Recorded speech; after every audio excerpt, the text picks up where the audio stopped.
only thing that could be certain was the speed of change.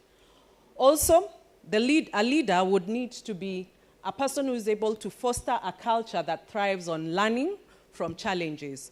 So gone are the days when challenges come or failures come, you would put that aside.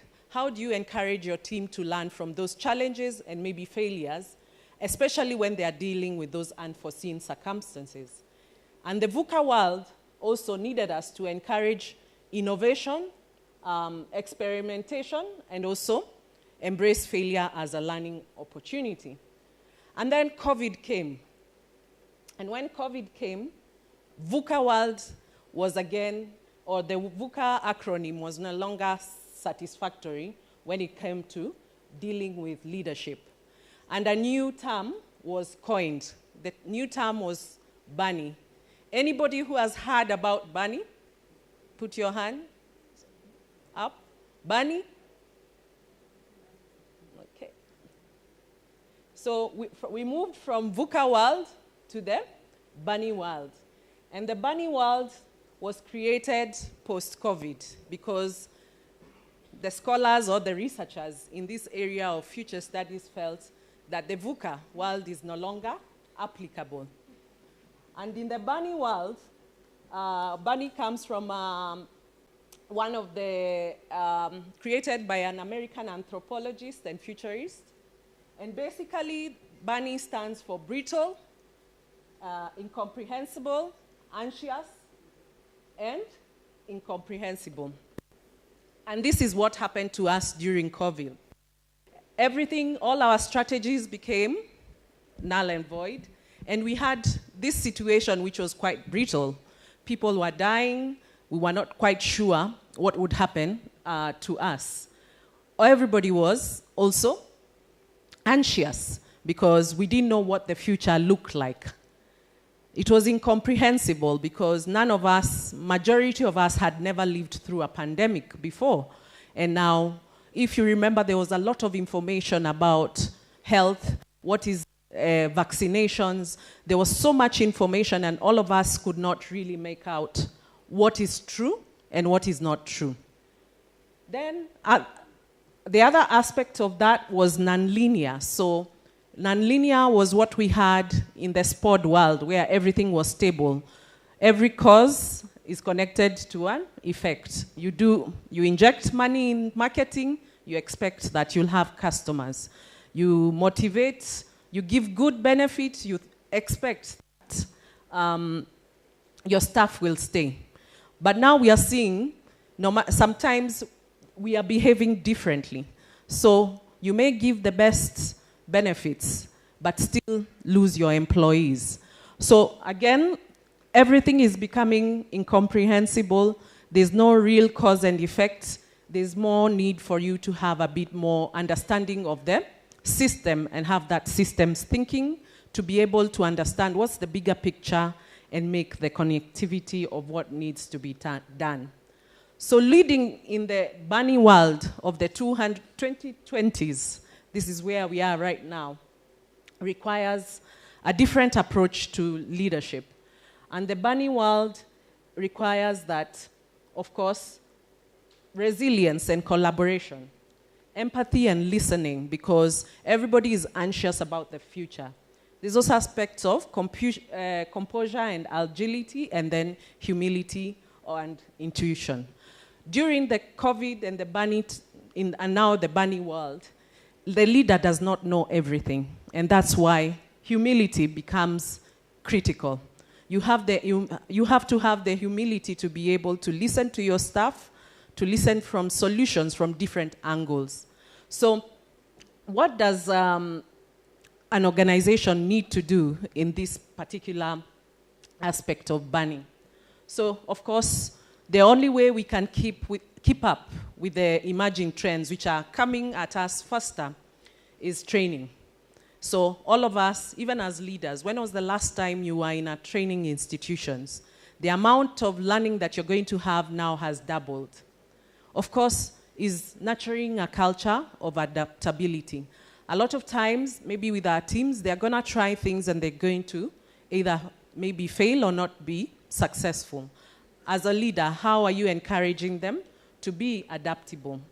I talked about diversifying the team and, of course, establishing mechanisms of continuous feedback. So all those products that you're having, all the different initiatives that you're getting, the aspect of ensuring that you're getting feedback, timely feedback, and you're acting on it is what is going to keep you ahead of this unpredictable world, because you're constantly experimenting and executing at the same time.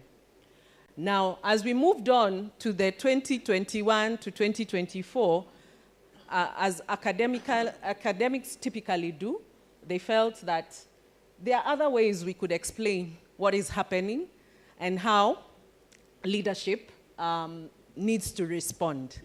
And they merged another new acronym called RAPT.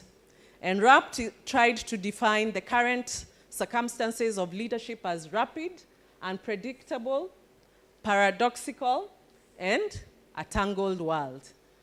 If you look at what the RAPT world describes, really, it's not that different from the bunny world. I guess it's just a different aspect. So this was coined by the Center for Creative Leadership. I'm yet to see it take too much buzz, but it's another way of trying to make sense of the new world and the leadership that is required.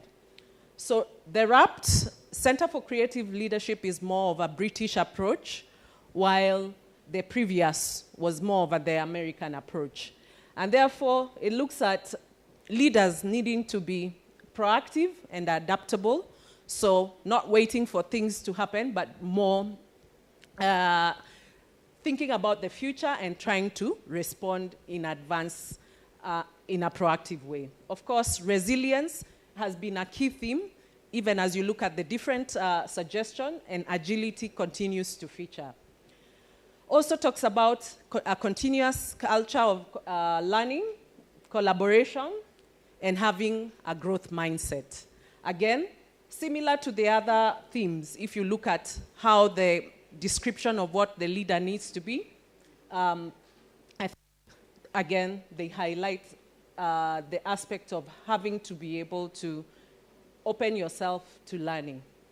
And therefore, after that, which is current, again, a new model from Oxford University that is called tuna. So again, the tuna model, similar to the bunny, and we have the RAPT, and now we have a tuna model, which all this emerged post-COVID. So I think each of these schools of thoughts, if you just look, it's the same words described differently. Again, talks about transitory, unstable, novel, and ambiguous factors. Has its origins from Oxford University. Basically emphasizes the fact that what worked yesterday will not work tomorrow. So what does leading in the tuna world mean? And this is more in terms of strategic planning. So the long strategies of 5 years, 10 years no longer work. And they say, in order to respond to the bunny, RAPT, tuna, whichever you choose, then we need to embrace more of scenario planning. And scenario planning involves exploring multiple potential future scenarios. So within your organization, you start experimenting or exploring or thinking about different things that could happen and have different strategies to mitigate those risks and help you stay ahead of the curve.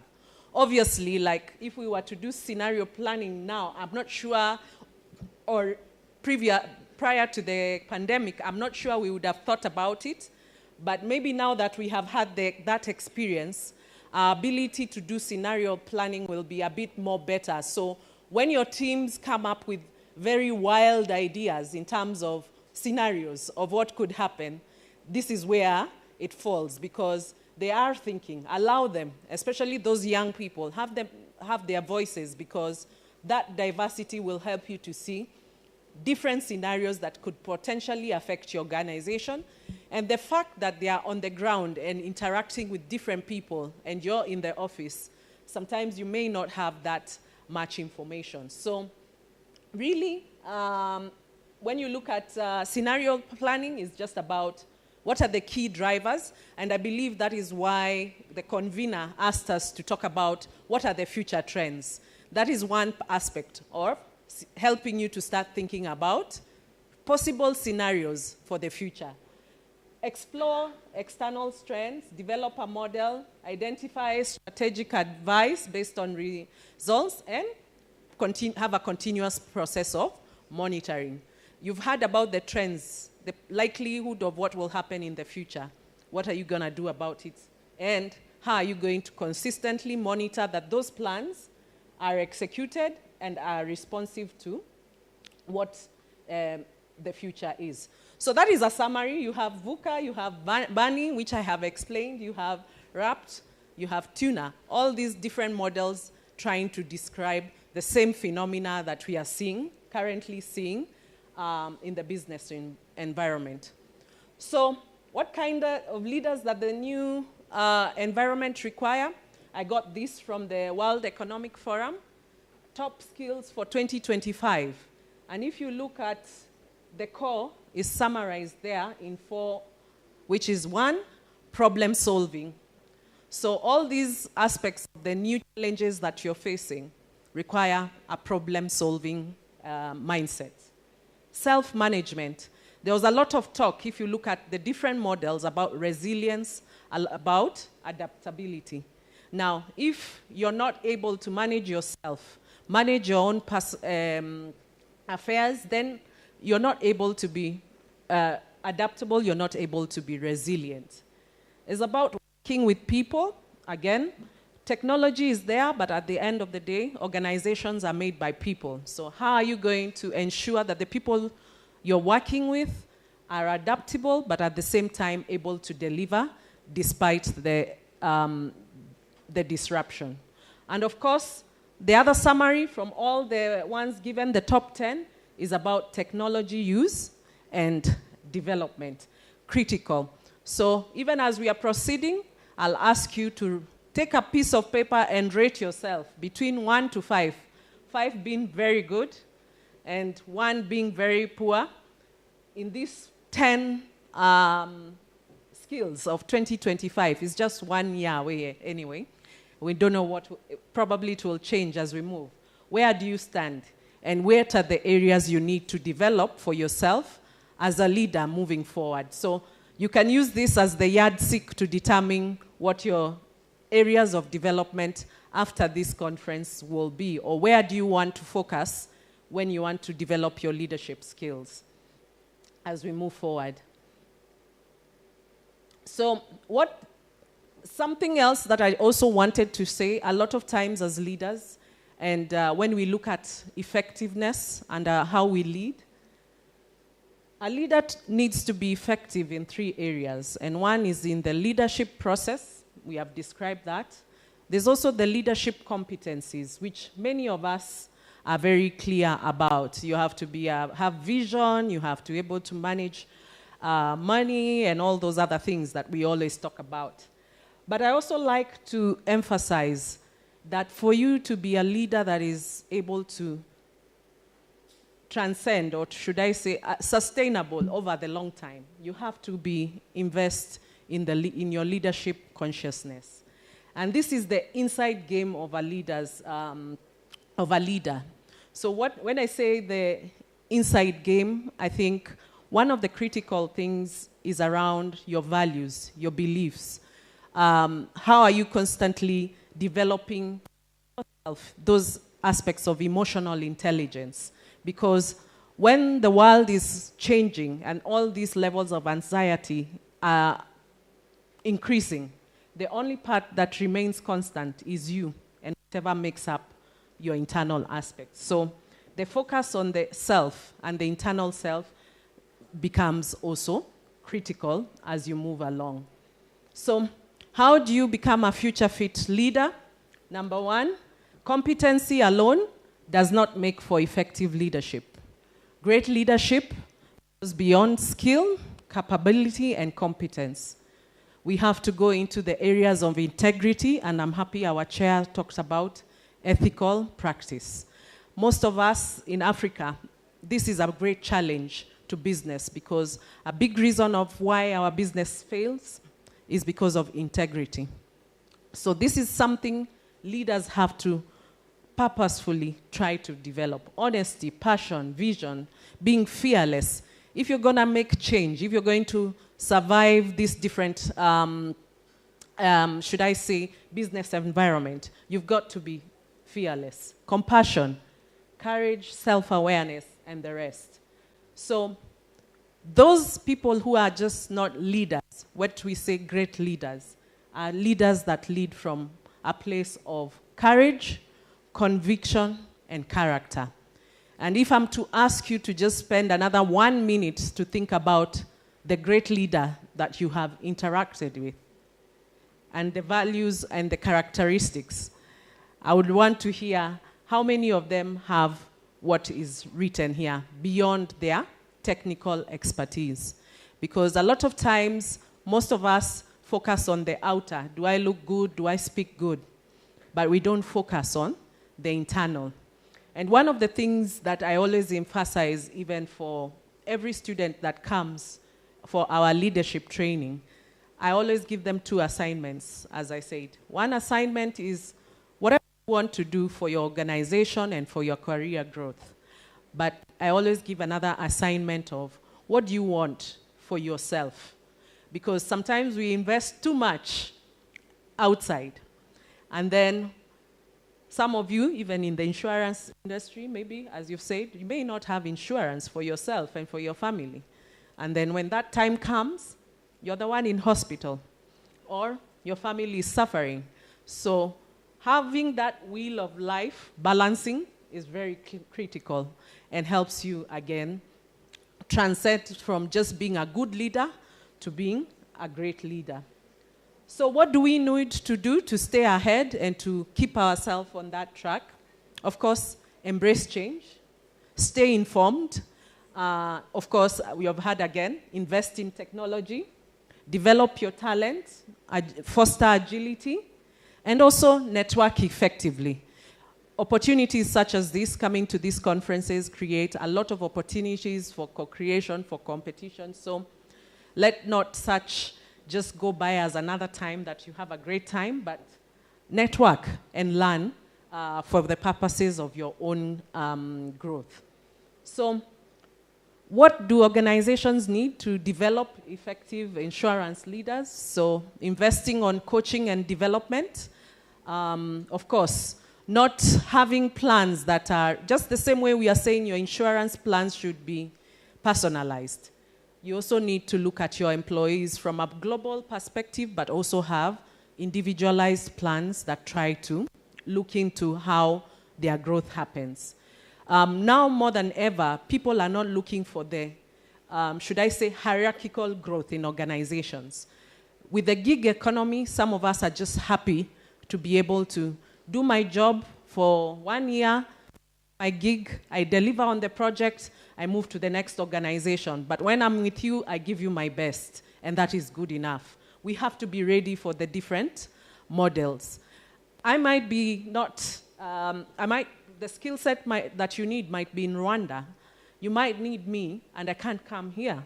You may enable me to have the hybrid option, deliver on my KPIs even if I'm not here, because we have looked at how different people work, and we have started to adapt to the individualized plans. For us in higher education, we are seeing the traditional degree is going out in some of these organizations. Now everybody is talking about micro-credentials. I don't need the entire 4 years to learn economics. Can I just come and learn these 4 things, or these 4 modules, and you certify me? That is an individualized learning path, and we have to adapt to that particular aspect, and that is coming to us. We are seeing mentorship on the rise because, again, not everybody is going to school in the traditional way. We've seen moves by Google and other organizations moving away even from degrees and embracing apprenticeship and mentoring, whereby you just start with somebody when they are 18 years, 19 years, and you walk them in the journey of the organization. So have that open mind, have that flexibility to embrace different ways of doing things when it comes to developing your leaders. Of course, personal growth. I cannot overemphasize. If you as a leader are stuck and are not growing, there's no way you can inspire the rest of your organization and the people who that you manage to grow. So a lot of times we spend lots of money sending our teams to training, but we never sometimes think that maybe we could be the problem, that we need to sharpen our tools and we need to go and education. So don't be too busy for your own personal growth, because that is what will keep you sharp and ahead. So I'd like to stop there, but Rita allowed me to say a little bit of what Strathmore can do to support you in terms of your learning journeys and partner with you. I'm proud to say in Tanzania, we had partnered with the Association of Tanzania Insurers, and we do offer a customized training for their senior leaders in the insurance industry. So we would be happy to replicate the same. I think we are in our second year, and we do that program in partnership with ATI. But some of the executive programs that we offer are around leadership, financial management, and many other areas. We also have programs for entrepreneurs, programs for healthcare. So if you're insuring and you're in the healthcare sector and want to know more about that, we should be able to share that information with you. Otherwise, I would like to stop there, and we'll also have an opportunity to take questions on leadership and what the leadership trends and how we can be more effective in managing and leading our teams into the future. Thank you.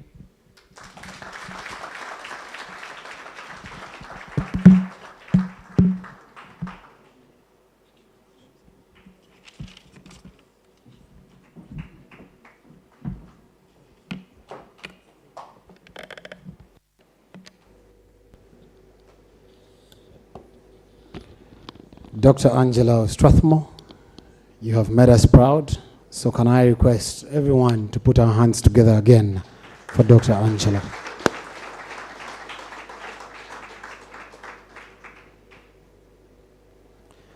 So quickly, before we go for our lunch and later on our Zumba session, can I quickly request that we do this activity where I am going to be singing for you, and as I sing for you, you'll also join on the chorus, and I will tell you what I'll be singing. So the first time you'll respond, the second time you'll clap once. Can we clap once? Clap once. Clap once. Okay. So the third time, you will sing again. And as we continue to do the singing and clapping, we'll be stretching all our body parts. Is that okay? Can we stand up? I want to leave it at that. By saying all body parts, I mean the head, I mean the legs, and I mean the hands. So I'll be saying, when I say, can I request the legacy team to make sure that this microphone, the movable one, is on, so I can be able to. Thank you very much. So when I say energy, energy, you say energy. Is that okay? Energy, energy, energy, energy, energy, energy. Okay, so we have it. The first time you're saying energy. When I come the second time, you clap once. Is that okay? So the first time you're responding, the second time the response is what? Single clap.